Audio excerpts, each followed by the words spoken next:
So when you're wandering around Venice, you may want to look up occasionally. You'll notice that they have little parks, little gardens, if you like, on their rooftop. Also, I mentioned a little bit about the money that comes into Venice. You know, our permit to do the drop-off that we did just now with our coach is 450 euros. 450 euros. And that money goes to Venice to help to save buildings. But even with all the coaches and all the people paying their parking and their permits, it's still not enough money. And so the Venetians started this system that is now used throughout Europe.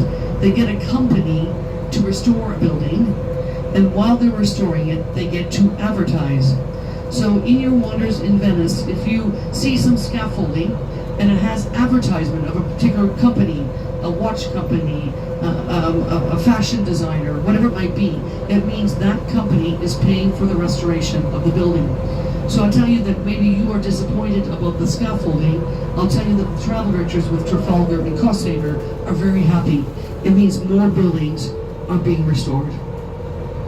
And here's a building that on our right-hand side that was derelict when I first started. This big complex on the right-hand side is restored. You know what it is now? You'd never know. It's a Hilton hotel. But you won't see the name Hilton, you only see the name Stuckey, because it was a flour mill. That was the man who owned it. And for years as I came past here, it was an eyesore. It was completely derelict. Everything inside is new, but they had to keep the original look. You have just stepped into an entire World UNESCO Heritage Site. They will not tear down buildings here. They try to save them. I'm sorry to disappoint James Bond fans. If you remember the movie where they blew up the building on the Grand Canal, that was Hollywood. It never took place here. So all the buildings on your left, all the buildings on your right, primarily it is Venice on our left. On our right is the island of Giudecca, and this is the Giudecca Canal. And this is the widest and the deepest canal of Venice. Remember, the Venetians dug and created the canals. There were no natural canals here. Unlike Amsterdam, that had the river, the Amstel River, the Venetians didn't even have that. And of course, they were digging canals almost 1,000 years before Amsterdam was built. So if you look at the buildings on either side, you see how they are built exactly side by side, no space. You see how they're built right on the edge of the water. Land is at a premium here. To buy property here is outrageous for what you get. Very few Venetians will sell their property. They'll pass it down through the families. But then again, of 400,000 people, only 75,000 live on the island of Venice. Now please, I do not know every church. It is impossible, because I'm going to tell you something. They have too many churches. They don't have enough people to go and take Mass. And so some churches are closed, some are used for little concerts, some are little museums. The church on our left-hand side, I notice, is the church that women go to pray for a husband. I'm serious. I know, I went there 25 times.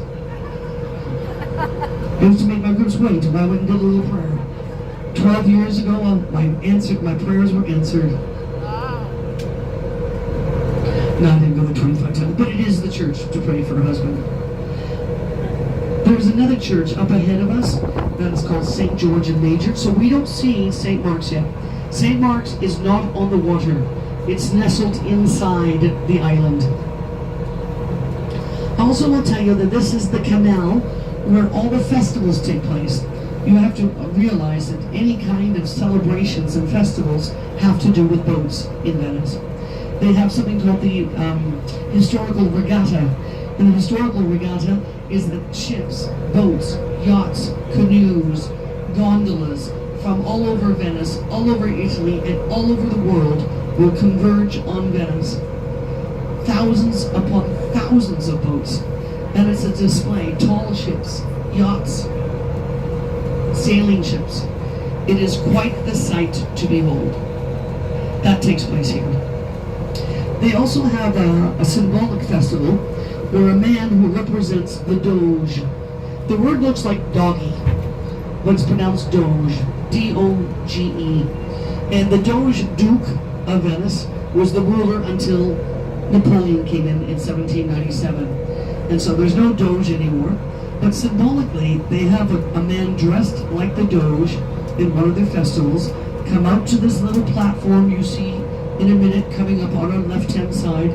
You see a platform that juts into the canal, and he'll stand at the end of that platform and he will throw a gold wedding ring into the canal. The Venetians believe they are married to the sea. So this is deep. This is where the cruise ships come through, so you know that the canal is very deep. Not all canals are this deep.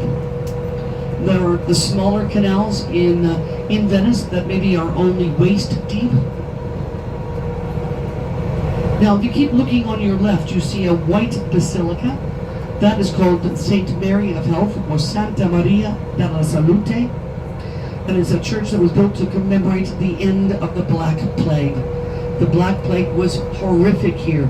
If you know anything about the Black Plague that swept across Europe, it traveled by rats. And look at all this water. And you know, Venice lost 1/3 of its population 3 different times by this terrible disease. And so this church was built to commemorate and to thank God that the Black Plague finally left the city of Venice.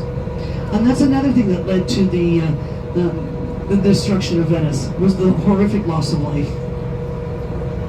If you keep looking on your left, you see one bell tower that stands out alone. There are hundreds of bell towers in Venice, but you see one very clearly here on our left-hand side, and that is the bell tower of St. Mark's.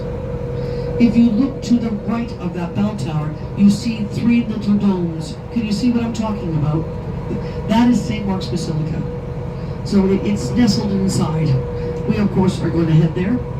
But that's the bell tower that I told you offers a great view over the city of Venice. There's a lift, an elevator that takes you up.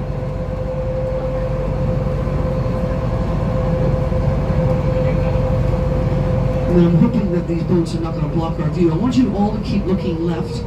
You know that there is the Doge's Palace. The Doge's Palace is that very large building on our left with all the arches. It's kind of peachy in color. That is the Doge's Palace. That is the museum. That's one of the things I recommended if you wanted to visit something typical Venetian.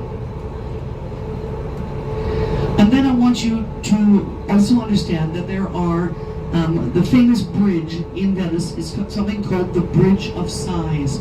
Have you heard of the Bridge of Sighs?